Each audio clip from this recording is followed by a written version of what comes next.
Welcome back to the channel, everybody. Today we have the first interview of the official new channel. Today we're going to be talking with author, blogger, and overall writing master Michael Parks, and we're going to be seeing what makes him tick. We're going to talk about some of his books, and my personal favorite thing we're going to dive into is kind of short story writing, because it's not the easiest thing to put a collection of short stories together and make them gel well enough to put out to the general public as one giant book. So without further ado, Michael, how are you? I'm good, and you, Matt? I'm pretty good, thanks. Thank you for taking the time to join me today. No problem. I always like, always like networking. Right? I mean, that's one of the great things about being an author in general, though, is you get to meet so many cool people from all over the world, and kind of have conversations that you might not get to have in your everyday life. Yeah. Why don't you go ahead and introduce yourself to everyone, for those who might not know you? Well, I'm Michael Parks, author, freelancer, and I guess blogger now. um, yeah. So I started writing when I was, I believe, 19, but there were several books before that. So as a kid, right, there were like a couple books, but I think the first one I was 5, and it was mostly dinosaur stickers and like just fragmented sentences. Not my best work. um, when I was 10, there's another one that's a little bit more cohesive, but again, like children's stuff. I think it was actually every 5 years, because I think it was around ninth grade. I started writing again, but like I was 14, so I didn't really stick to it. um, Typical. yeah, and then Cheryl was a notebook that was originally like not a screenplay, TV script. It was more script than it was a script of some kind. Okay. I say TV script. Honestly, I don't know what it would qualify as. Uh, and originally it was a lot more absurd. Like the final book is a tragic comedy with some like funny parts, but like this was just absurd. um, but eventually it was refined down, and it started becoming typed. So I still do have the old notebook. It has character sketches. It has like very rough parts. Some of those rough parts were refined and actually put into the final novel, and then other like entire characters were scrapped. So that was pretty interesting. So Cheryl is now a novel, but it started being typed out. I think I was like 19, 20, more Wow. 20, I think. Um, and then it was published in, I believe, 2021. And then Gnomes followed soon after. Right. Um, Gnomes, of course, being written within a span of like 3 months. Short stories were really easy. Right. I had an idea in mind, and I had the summer off, so I mean, yeah. that helps. Mhm. Well, because one thing that I found interesting was that, at least for me, short stories are harder in my opinion, because like I have the hard time of hitting the word goal, because I'm like, oh man, I got to put this in there, I got to put this in there, and then before you know it, you're at 30, 40,000, and you're like, oh, do I need to pare this down? So good on you for being able to make a whole book out of them, because I would not be able to. I would be heartbroken to cut things out. Personally, I um, find them a lot easier to do than novels. really, Yeah, because a short story for me is like I don't really put a word limit. right? So yeah, they're usually around like I don't know 1,000 to maybe 3 or so for me. Um, because no Gnomes and Knights is fairly short. There is a Right. longer short story, the 11th one, the Nathan the Knight part. Um, but it's like 11 short stories, and it's only like 23, 24, 25,000 words or so. It's fairly short. That's not bad. Um, uh, there's actually an HR manual at one of my jobs that was longer. That's too um, funny. yeah, but no, I find it just like you get like a plot that's easily resolved within a short amount of time, Right. and then you can still kind of elaborate and add detail and stuff, but you kind of have to condense it a little bit. Yeah. Um, yeah, for Gnomes and Knights, for example, right? It's like the running theme is across the collection.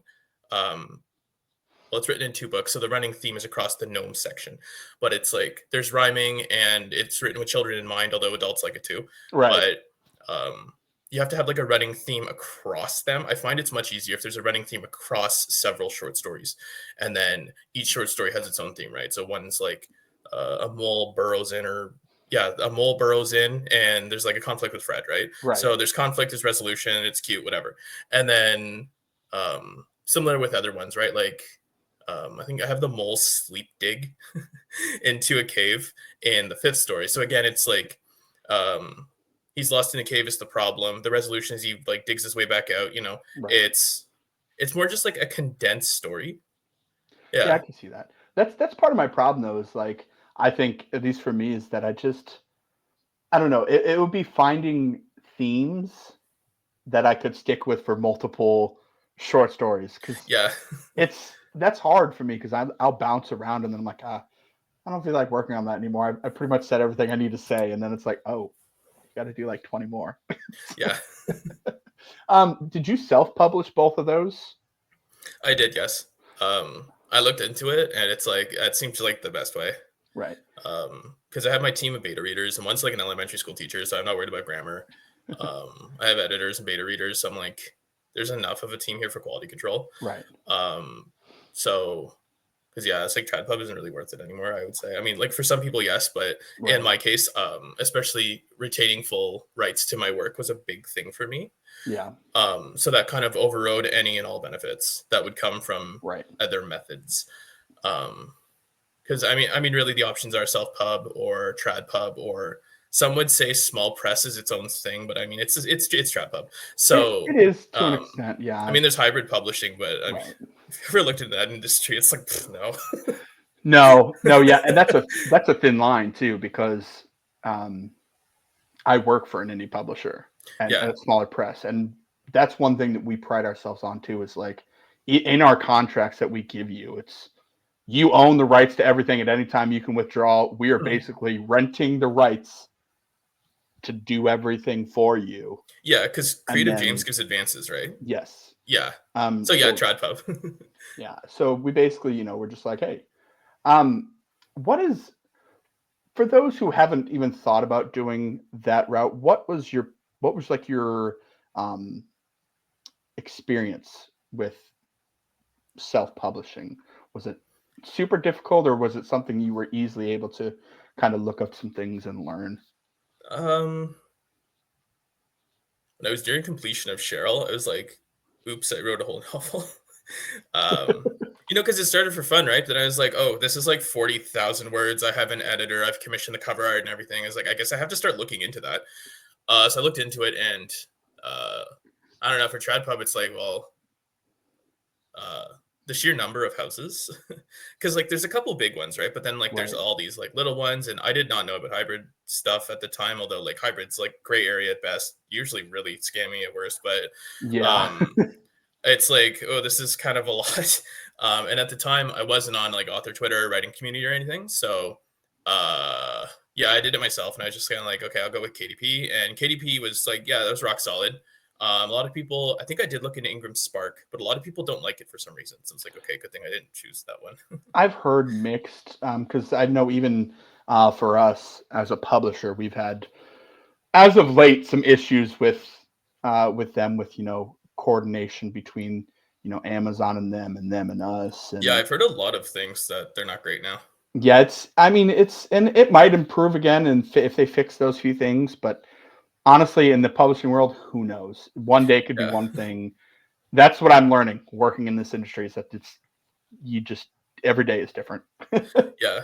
But yeah, um basically, to reiterate the question, yeah, I basically did a little bit of research, and I was like, yeah, KDP looks best. Made an right. account, checked it out. It's like, okay, yeah, like familiarize myself with what to do before I did it. Um, Looked up some reviews. Like everyone said KDP's best. I was like, okay, Yeah.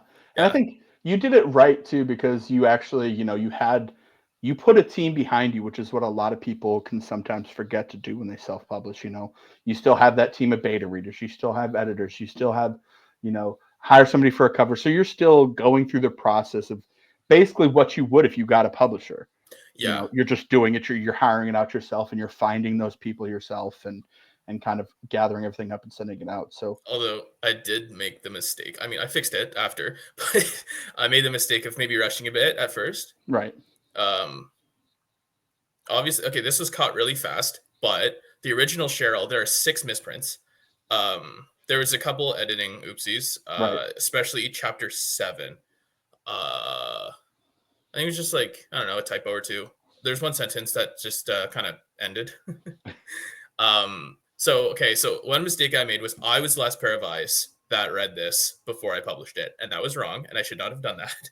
But I didn't know at the time. And Right. then obviously for Gnomes and Knights, I'm not the last person to see it now. It's when I think it's done, it goes to beta readers, and then it's read out loud to Yep. catch anything.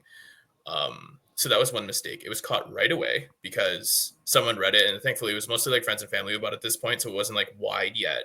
Yeah. So only 6, right? And now, well, we're just like, oh, haha, whatever. It's a fun whoopsie. They're collectible now. Right. Yeah. Yeah. So we track where they are. So there was that. That was an oops. Also, didn't look up how formatting works like at all. So the original share actually here. Yeah, I have them. I'll show you. Yeah. Let's say if you have some, let's see them. All right. So. And this was also kind of in Gnomes because I believe it was last December. Last December, I did a massive overhaul where it's like I got myself on Instagram, I got myself a Facebook page, I got myself on All Author, and I reformatted all of my books. Right. So, where's my microphone? Yeah. So, Gnomes was always double spaced because it's for kids, you know. So, that's fine. It's for children. Cheryl was double spaced because I don't know why. Yeah, Cheryl, it was readable. No one complained. Everyone just said, "Oh no, there's no page numbers." But yeah, Cheryl was double spaced. Cheryl was Times New Roman. Cheryl, yeah. So I do like indie books, but something I do notice is a lot of them it's left aligned or they're missing chapter headings, right? Like small things like that. But it's Right. like, yeah, again, like I will show the books. You can really tell the difference. So let's say with Cheryl here. Yeah. So see how this is the original. Right. So see how it's kind of hard to see, isn't it? Oh yeah, you But could see definitely how, tell that it's double. yeah, it's double spaced. It's hard to tell on screen, but it's left aligned. Oh, yep. And it's Times New Roman. But Right. again, these are all easy fixes, right? Because like, Oh, oh, and yeah. another thing is, yeah, the chapters were tabbed. So I press tab to indent the chapters, whereas in the new one, it's what's it called? It's a 3-point hanging indent, I think. Yeah, there's something like that. I can't remember off the top of my It's the head. proper way to do novel ones. Right. Yeah. So just little things like that. You may not be able to tell on screen, but in person you definitely can. Right. So then, yeah, with the newer Cheryl.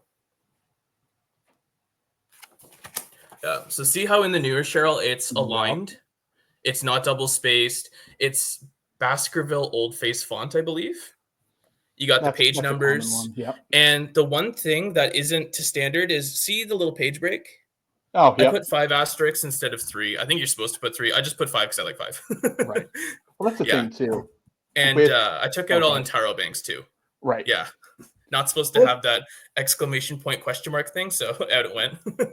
Yeah. Well, that's the thing too. I mean, Cheryl was your first, and as Cheryl someone who's also an author, we all mess up on our first. Our first is a learning experience, especially if you're doing it yourself. Yeah. You know, like you can't. I always tell people, I'm like, you can't fault yourself for your first because you're still learning.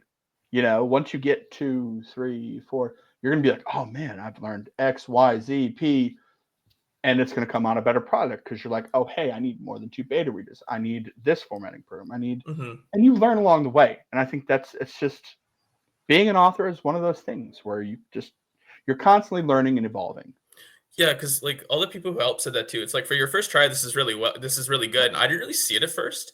It was after like reformatting. Like I think it's almost like when it first came, I was like, it's kind of like, oh, is this it?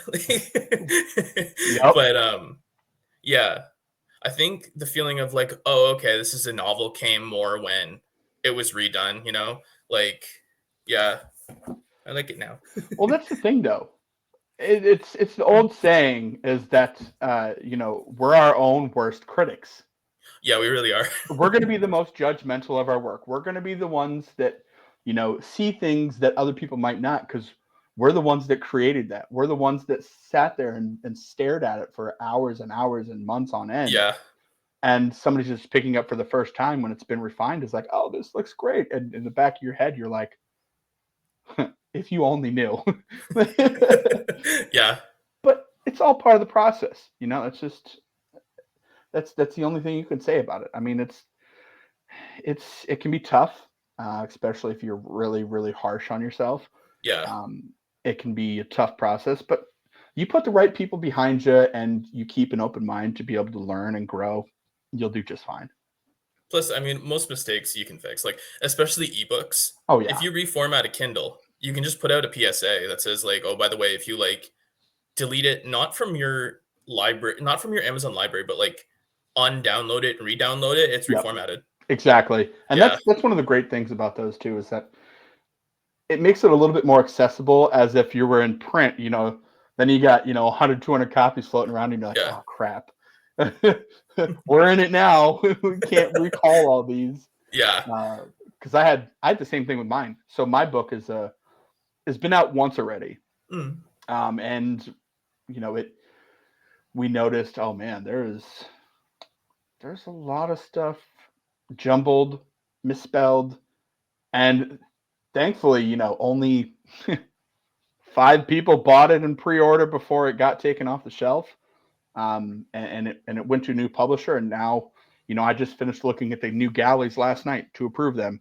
It's been rewritten. It's been thousands of words added. It's getting a new cover. So it's like sometimes when you change those things, I find is that it's best to change covers. It's best to change a few things because then it's easier to look at it as a fresh start, yeah.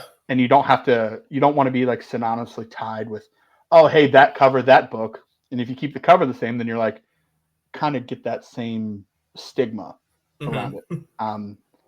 So yeah, I'm in the same boat as you with Cheryl. It's basically, I actually think I have mine too.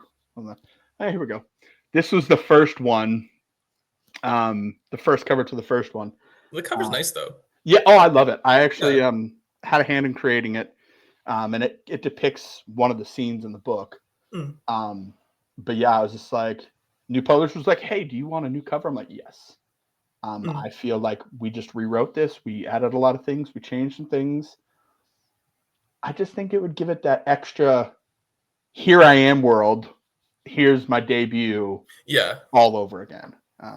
So it's learning experience. Mm. um, so you also do interviews with other authors I do, yes. on your blog and Buy Me a Coffee, if I'm correct. Yeah. What made you want to start doing those? It's it is to help other authors.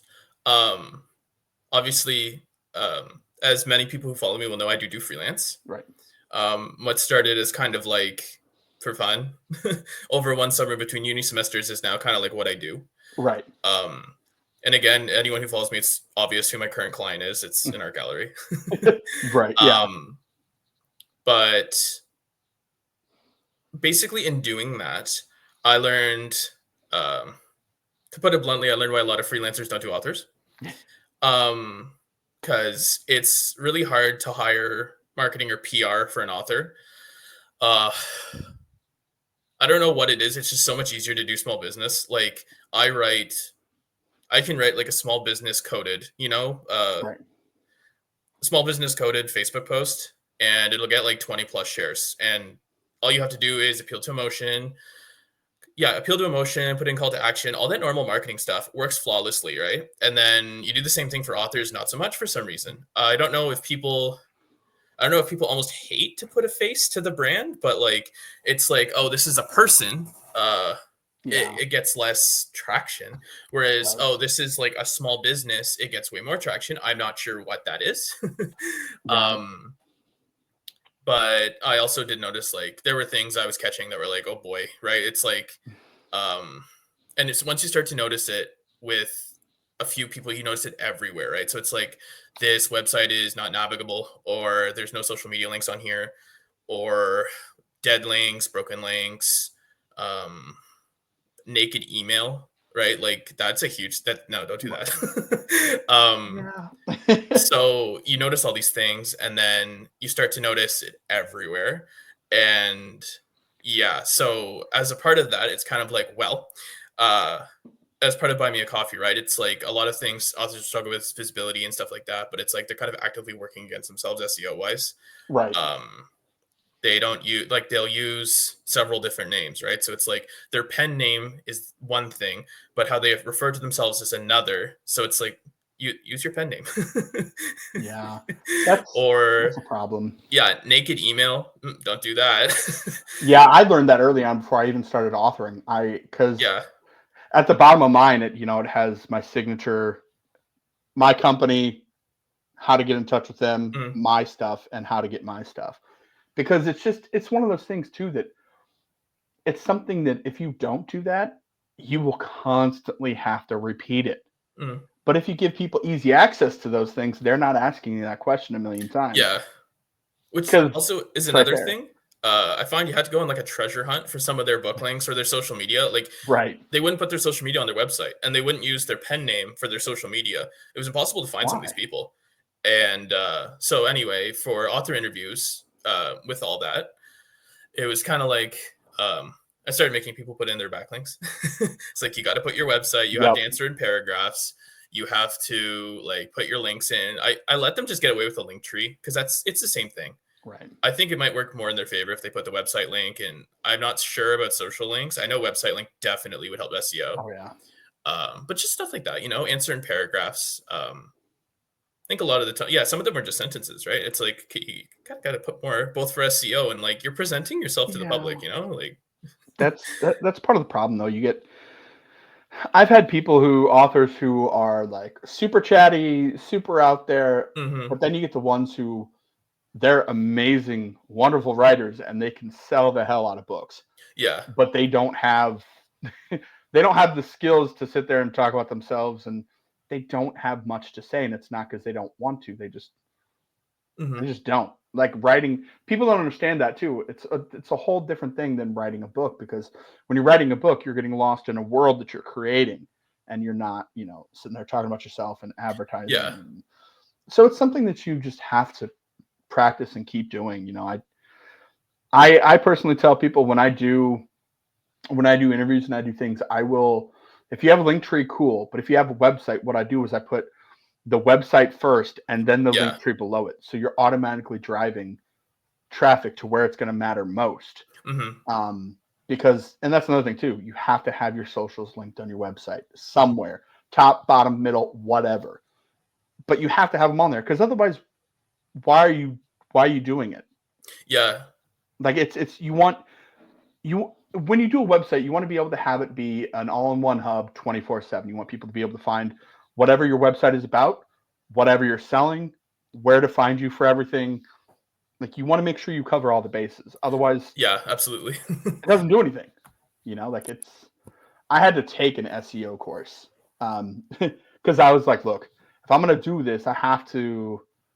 I sometimes forget things about it, but at the same time, it's like, look, I had to get that knowledge, because if you're going to be serious about this business, you have to know at least the basics. Yeah. It's And just again, that is part of it too. It's like it's really hard to know all these things. right, Like I wasn't doing things perfect when I first started. I would say it took me a solid like couple years right. to like get most things right. Um, yeah, it's a huge learning experience. Oh yeah, And I noticed for some reason a lot of these authors are like really old, like yeah. 60s, 70s older. So it's like I can understand if you don't have a tech background whatsoever, this would be overwhelming. It's Oh yeah. overwhelming, like Even if you having do, it like still knowing is. what to do, it's overwhelming. So yeah. Yep. Yeah, But it's one yeah, of those things. Just freelancing helped a lot. yeah, Yeah, because it's like, oh, okay, do this, don't do that. You're getting paid to research stuff. It's like, okay, yeah. yeah. I find that helps, and also too, because for people who are what I would classify, indie authors, people who aren't with the big five, Mm, or even publishers, smaller publishers that don't have a lot of reach, it's up to you to find interviews. It's up to you to find ways to promote your book. And a lot of people I've talked to, they're like, "Oh man, I'm afraid. I don't know what to do, where to go." I'm like, get on social media. There, mm, if you plug yourself into the writing community, 9 times out of 10, you will find within earshot 5 to 10 people who are running interviews, 5 Mhm. to 10 people who have been doing this for 5+ books who are like, hey, can I ask you a couple questions? Yeah, sure. And then you know exactly where to go with your graphics. You know, hey, I needed a minimum number of this and a number of this. Or no, I don't know. This person does. Go talk to them. Yeah. It's, again, networking is your best friend. Yeah, absolutely. Because you're not gonna get many sales off social media, like, we both know You're this. just not. We both work in marketing, we know. Um, but, yeah, what social media lacks in sales, it makes up for in exposure, it makes up for in visibility, it makes Right. up for in an announcement platform, right? Like, it's not direct sales, it's everything else, though, especially networking, like, you find people just off there, and again, like, just being completely yourself, because you're not going to vibe with everybody, but the people you do vibe with, you'd be surprised how far Exactly. that can go. For real. um, like there's someone, and that's why it's so important to be on every platform. Like even All Author, I've made sales through somehow. Like they're like, oh, I Yeah. found you on All Author, I bought whatever, or someone who followed me on All Author. Oh no, they said thank you for voting for my cover. And through that, they were my largest buy me a coffee donor. They, I think we guest posted on each other's blogs like twice, two, three times, right? And it's like that's all just from like interacting with stuff. Like Right. interaction is key. I find, yeah, a lot of people will use social media as like an announcement platform instead of like a reciprocal type thing. You You know, have to do both. yeah, like you have to comment, you have to like. I Mhm. share like everything because like Right. why not? Yeah. Especially on because it depends on the platform, right? A retweet on Twitter is not going to do much, but a share on Facebook is powerful. Oh yeah. Like Yeah. that's the thing. You have to know with social media, you have to know the platforms individually because not everything, for instance, Instagram, sharing and most people don't know, but if you save a post, it drives interaction because the Mhm. algorithm's like, oh, this post is important to somebody. We need to push it. I Yeah. could tell you I have like 5 saved folders on Instagram of just posts of authors that I've saved because it's what you do. It can help drive the interaction. And that's the thing. Yeah. You have to find that I've learned over the years is you have to find that sweet spot. And I'm not going to sit here and tell you 50% interaction, 50% posting. You have to find what works for you. Sometimes I know certain genres, sometimes it has to be 70% posting, 30% interaction. Sometimes it has to be, but what I tell people is no matter what, don't go below 30% interaction. Yeah. You have to at least, and it doesn't even have to be a lot. Like I pick 3 posts from every platform every day to purposely comment on, and I like and share a lot, but like I will pick 2 to 3 that I'm okay. I'm going to comment on this, Mhm. so that way at least once a day you're commenting on some posts, and you never know what happens. You gain followers, you gain friends. You know, I've networked so much that I have people come to me like, "Hey, do you have any interviews?" I'm like, "I don't, but I have this document that has like 40 people who are current and do interviews. Mhm. Here you go." Um, so it's all about finding what works for you, mixed with what the algorithms on the particular platform want. Yeah. So, And even what just aligns with you personally. Like oh, for sure, I am good at Twitter and Facebook for whatever reason. Those are Michael platforms. right? Instagram, not so much. Like I'm not amazing at Instagram. I can like like I would know how to set up like a client or whatever. I'd be like, okay, so here's what you do. Here's how you set it up. But like I'm not great with Instagram. I only Yeah, have like I think I have close to more followers on Facebook than Instagram now. right. Usually you have less Facebook followers than Insta. That's what I think. It's for me, it's reverse. Like they're like Mine too. Facebook's catching Insta. Yeah, Um, obviously, I'm great with Twitter. I think I cracked like 38,000 followers now. So like Twitter's my thing. right. Um, and obviously, like that's handy to have. Um, I think a lot of authors also forget that you're probably not going to make all your money from your books. Um, an author like having books is kind of like one brick in like a whole wall or a whole house even. Um, Yep. like monetize your platforms. Like I've monetized Facebook just with stars for Right. now, but I mean the way that that's growing, I'm sure in a couple of years there'll be more. Like monetize your social media and like monetize your social media in like non-traditional ways. Like uh for me, of course, like I leverage my platforms for like freelancing. Right. Obviously, that's not all I do, but it's like it is an announcement Right. platform. It's like, who wants to Oh, buy for rare sure. books? Who wants to look at a book? Yeah. One thing Yeah. too is like I found anyways along those same lines. It's like you can't, as a smaller author, which almost everybody is, because out of all of us indie authors, you may once in a blue moon find a Stephen King, Dean Koontz level author. Mm, Very rarely. Not saying that everybody else isn't great authors, but to rise to that level takes some work. mm, One thing that I found is that you need to draw more interest. So for me, I have stickers created after different parts of my books mhm. that, for instance, one of my book coming back out, I have a tow truck driver who's one of the main characters. His name is Ray. So I made a sticker of Ray's towing and Mm, recovery service. So you kind of have other things. I know a guy who has books that are partially based on worlds with magic in them. So he mm. owns a 3D printer. So he makes custom, one of a kind wands Oh, and that's cool. dice and book related skulls and things that you can bring to your table. Because yes, books are going to catch people's eyes, but at the same time, if you have some really cool stuff sitting on there, 9 times out of 10, they're also going to look at your book after they see that. Yeah, I find authors do good with merch stores. Mm-hmm. Yep. I did have some past clients where they had merch stores, and I'm pretty sure they were making more off that than their books. But Oh like yeah, again, it's not the author's fault. Like it's really hard to gain any traction. yeah. And It's I will say probably one of the best things about TradPub is editorial reviews and like media access, obviously, but like they're they're picking a marketable book, like a marketable genre, right. and it's like that's not the author's fault per se. It's just like it some things are just more marketable than others. Doesn't mean they're better. It I mean, really like is. I've Yeah. read a bunch of self-pub books with like I like them, right? But it's like the genre isn't marketable, but the book is good, Like I gave it 5 stars, and that's not like inflated. Like I gave it 5 stars, I liked Right. it. But it's like too hyper specific, or it's too like it's easier to sell clean romance than like techno splatter punk, Like Yeah. yeah. Yeah. I mean, I agree with you. It's not like you're saying that it's a bad book, but unfortunately, in all honesty, that's just how the business is. Yeah, Like, because it's like what's marketable. I feel like, and yeah, it's not anyone's fault. Like art is no, art. It's just like capitalism, I guess. yeah. And I'll tell Yeah. people, write whatever you want. If you're passionate about your story, write it and put it out there. You Hmm. never know what's going to happen. You don't know if it's going to catch fire. But in all honesty, don't do it because you want it to catch fire. Do it because it's something that you came up with, that you're passionate as hell about, and you just want to be able to do something that you can say, "Hey, I did this. Yeah. I put this out there. I created this. This is my own personal genius. Hmm. And if you like it, you like it. If you don't, at least I can say I did something cool." Yeah, because you're never gonna feel bad about writing a No. book, and even if you do, you can always just like fix the things you hate. So Oh, God, yeah, exactly. yeah. That's the cool thing. You can always go back and like mine. I before I when it got accepted to the second publisher, I went back and I rewrote over half the book and added in probably 8,000 more words Yeah.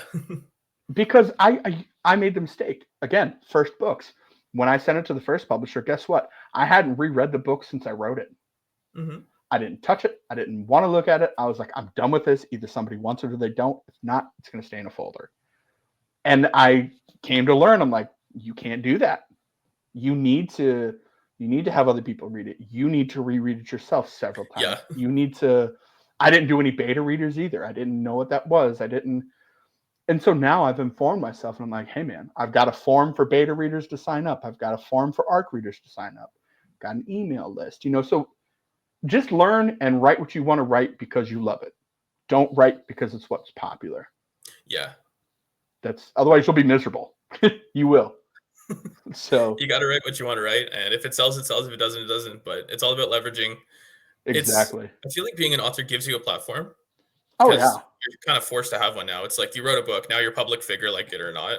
That was For really real. difficult for me to begin with. Me too. Um, I'm comfortable like being out and about, whatever. Like I'm cool, like obviously as part of freelancing and even just author stuff. Like I'm cool walking into a library and be like, you want to buy this? Like Yep. You I'm have to cool with be. I'm cool with no, I'm cool with yes. Like I've gotten comfortable with sales and marketing. Exactly. But yeah, when you first start, it's crazy. Like there's studies on it. A lot of authors get super depressed when they write their first book and it's published because they're not used to the public eye whatsoever.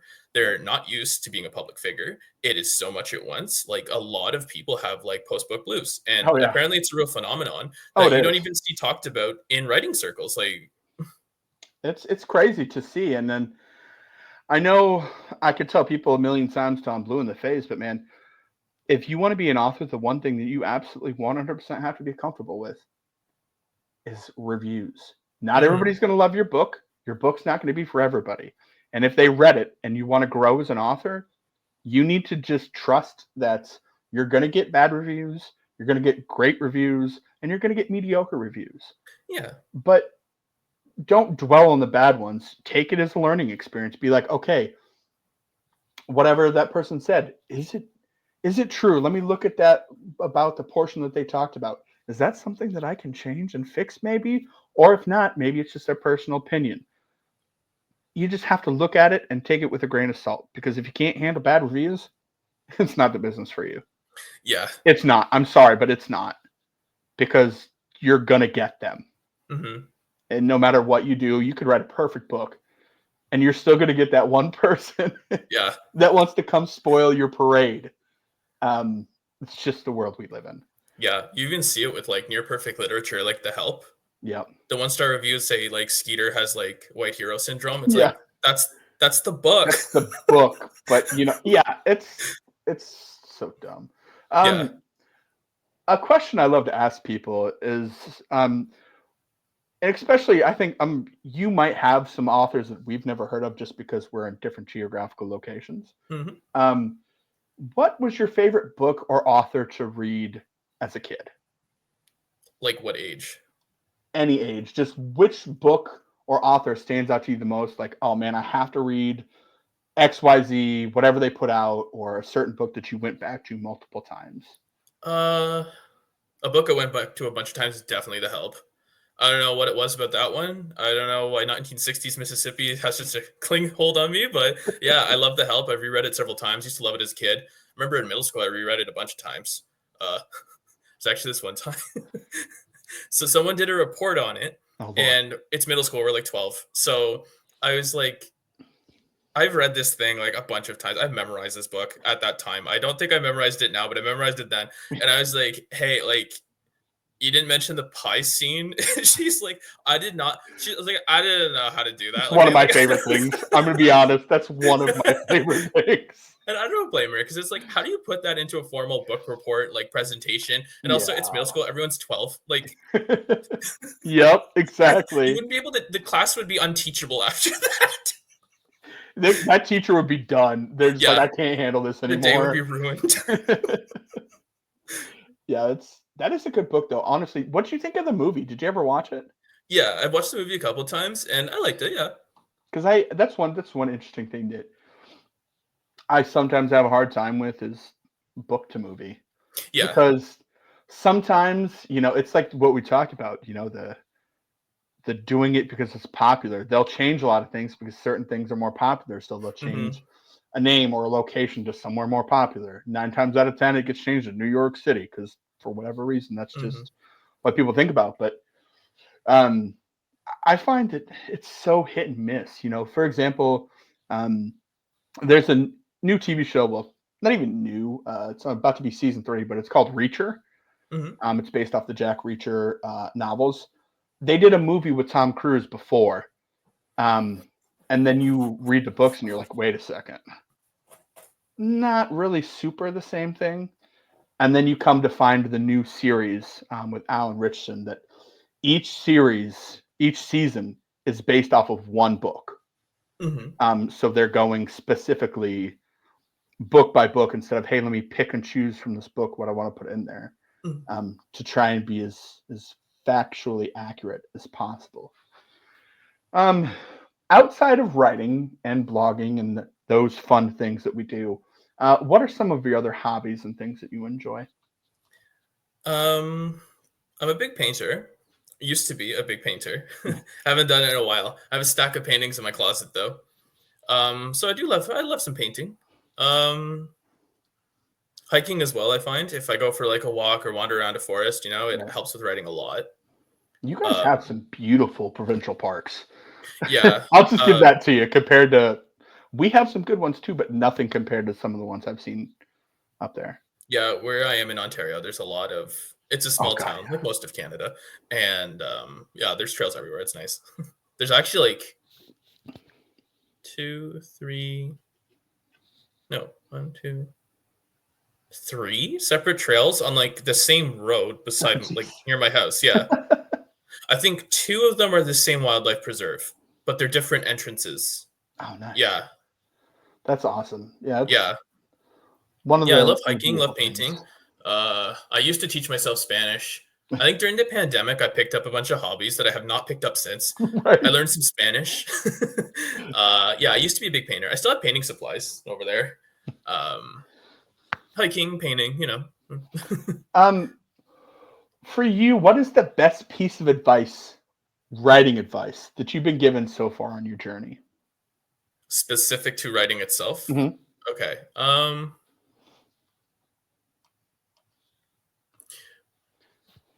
Probably that it's best just to get words on the page and then just edit it later. You can kind of force yourself sometimes. I know I can't force myself through writer's block sometimes, Yeah.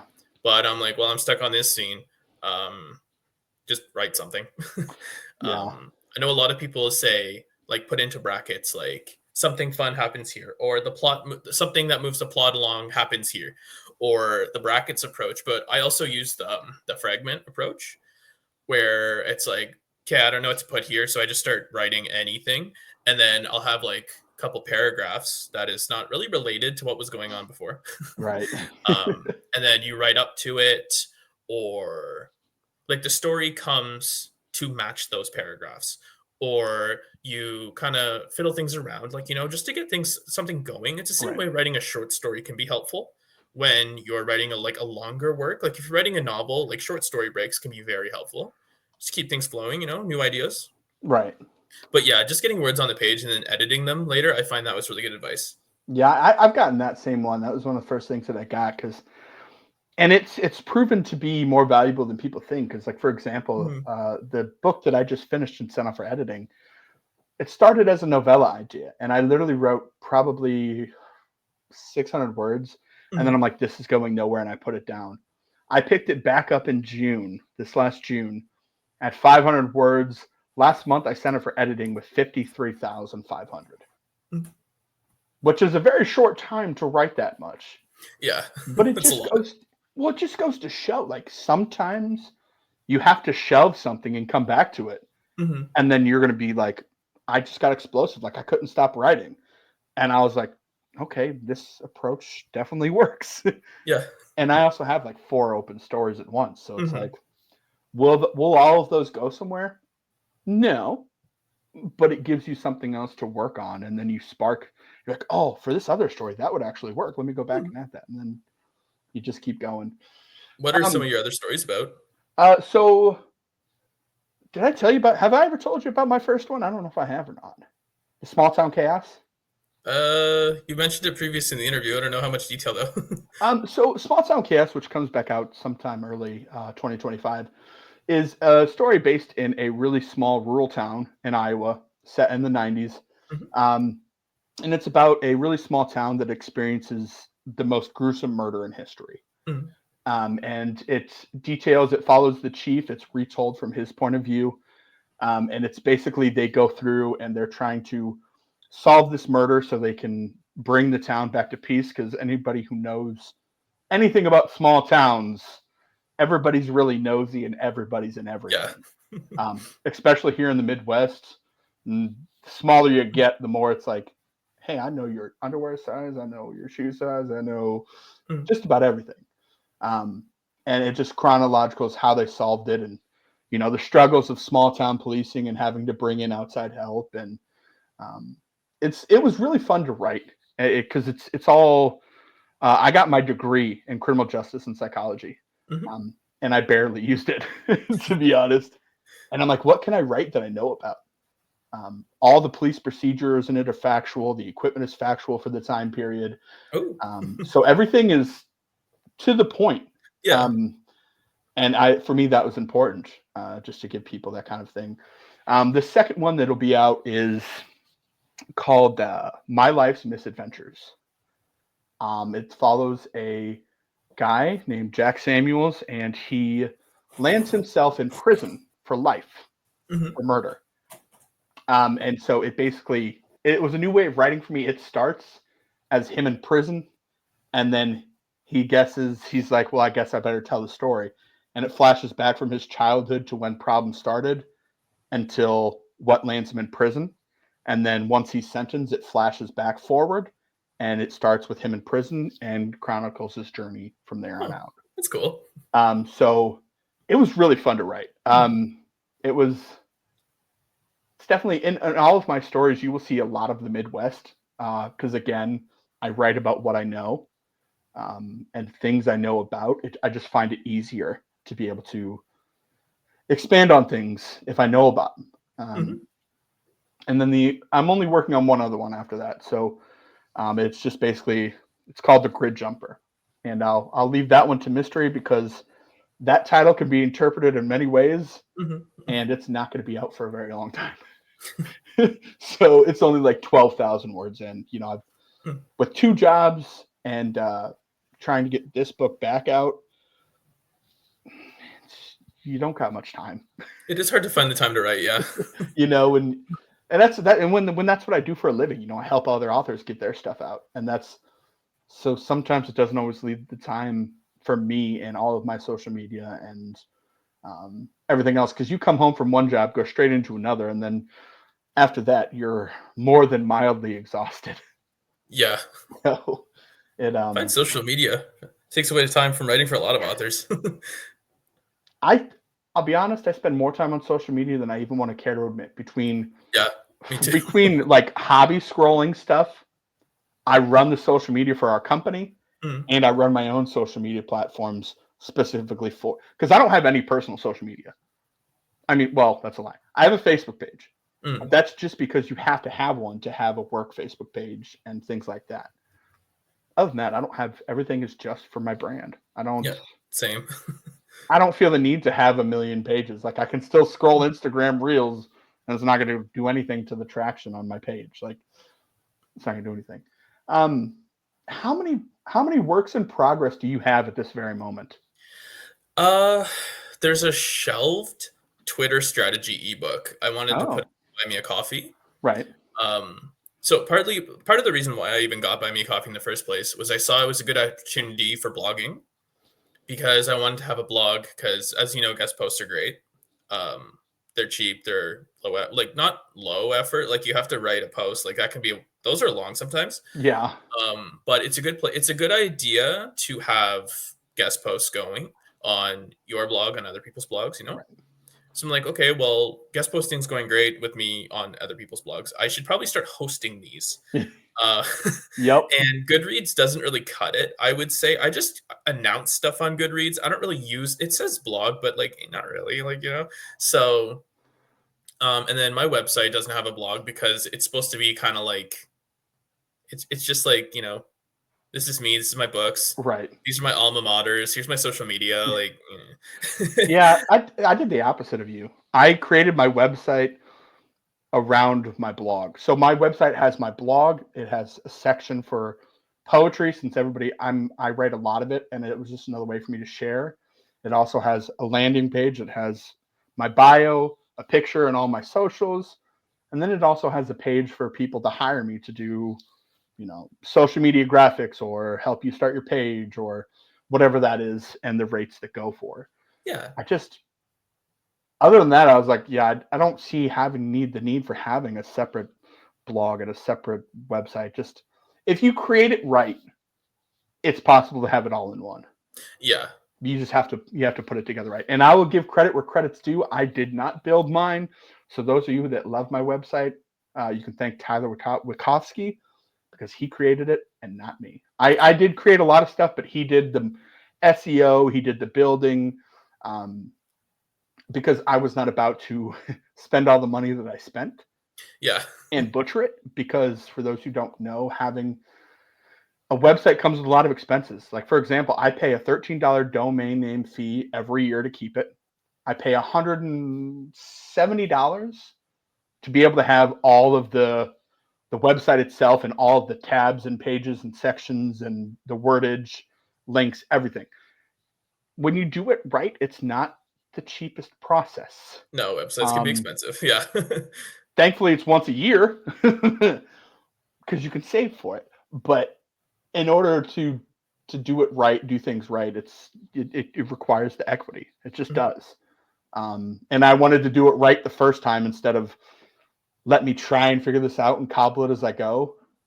When I could just hire somebody who knew what they were doing and one take, and then it's done and it's operating, and I can learn about it as I go without having to butcher anything. Yeah, because that So too, I didn't know if I had the tech skills required yeah, to set up other thing. So I yeah, was like, I better not push it. I better just uh yeah, because that's why I also like Buy Me a Coffee. It's not just the blog. It's more SEO, you know? That is actually one of the other reasons why. For author interviews, a lot of authors don't have many appearances in author interviews and guest posts and stuff. So I'm going to be honest, a big part of it is if you Google most of these people's names and you put author interview, I show up on for the first page.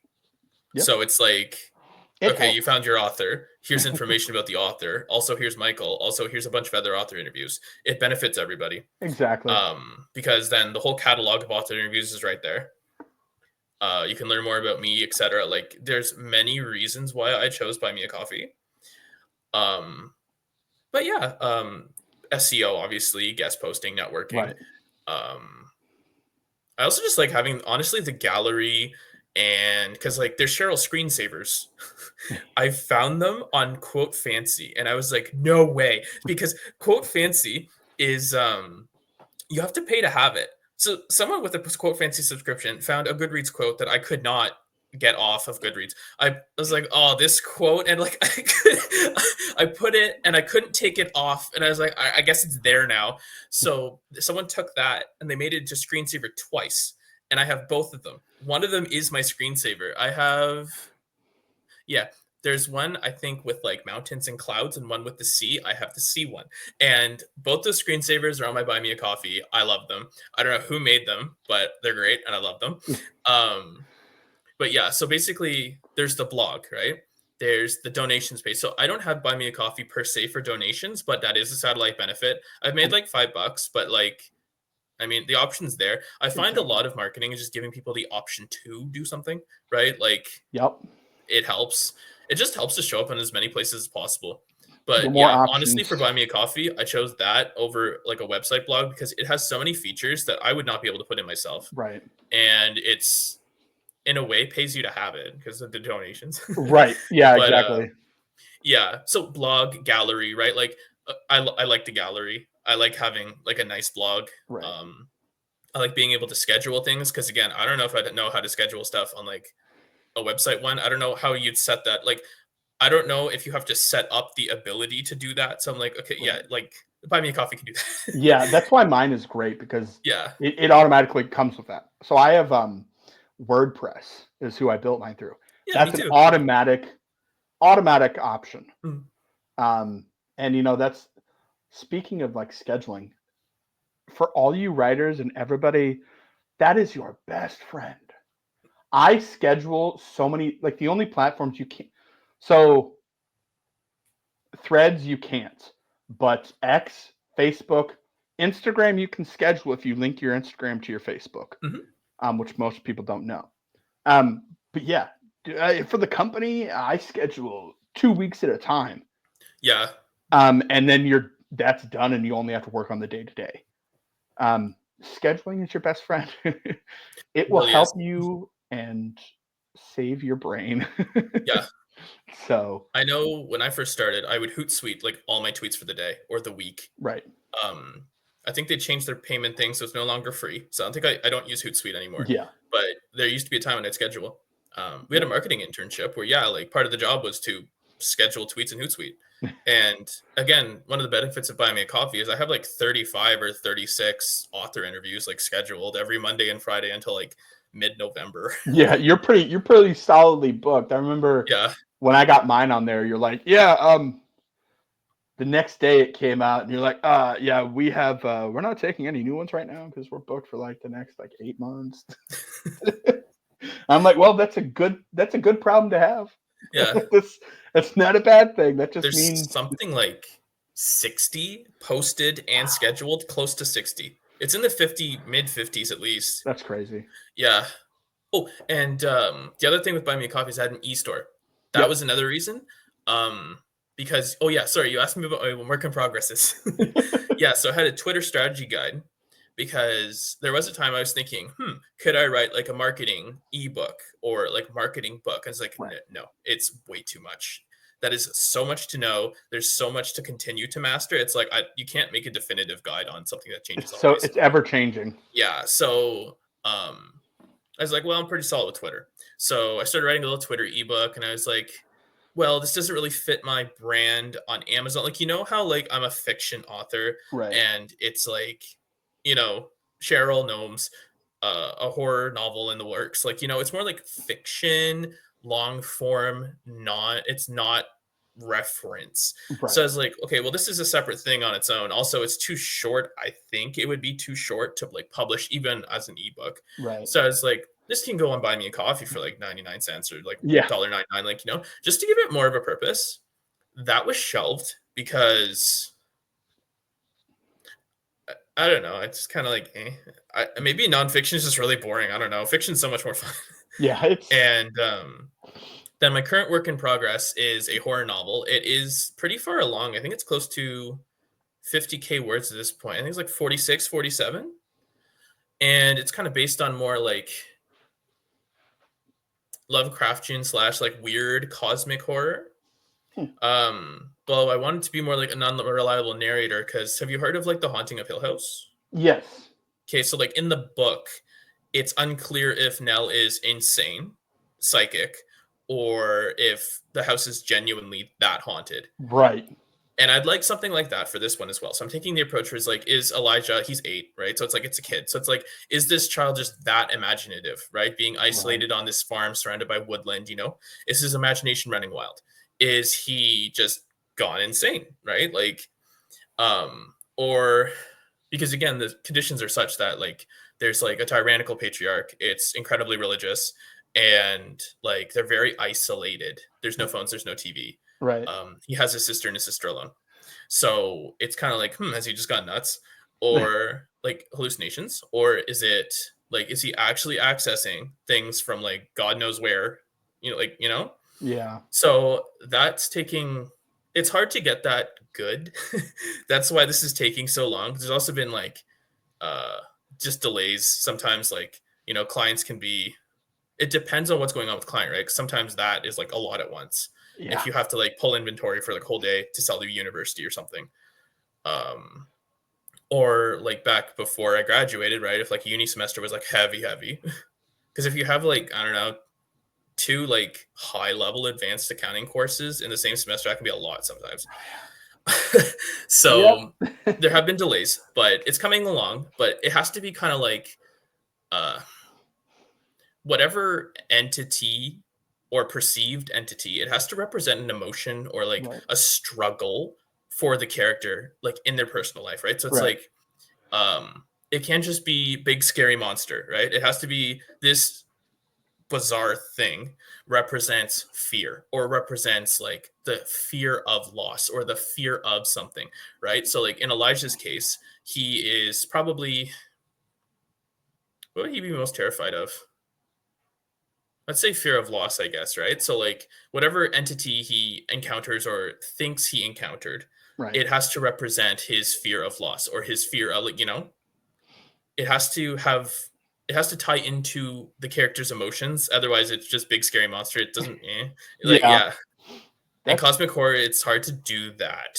that's what I've heard. I've Like you got to never. get it really right, right? So yeah. Yeah. It's and also too. I think that's from what I've heard for people that write that is it's more of a personal preference. It's like Hmm. how how deep do I want to go with the psychology and with everything Yeah, pertaining to it. there's a deep psychological component, Yeah, that's and if you that's can't hard. tap into it, then it's kind of like, Yeah, yeah. that's the problem, and that's why I could never.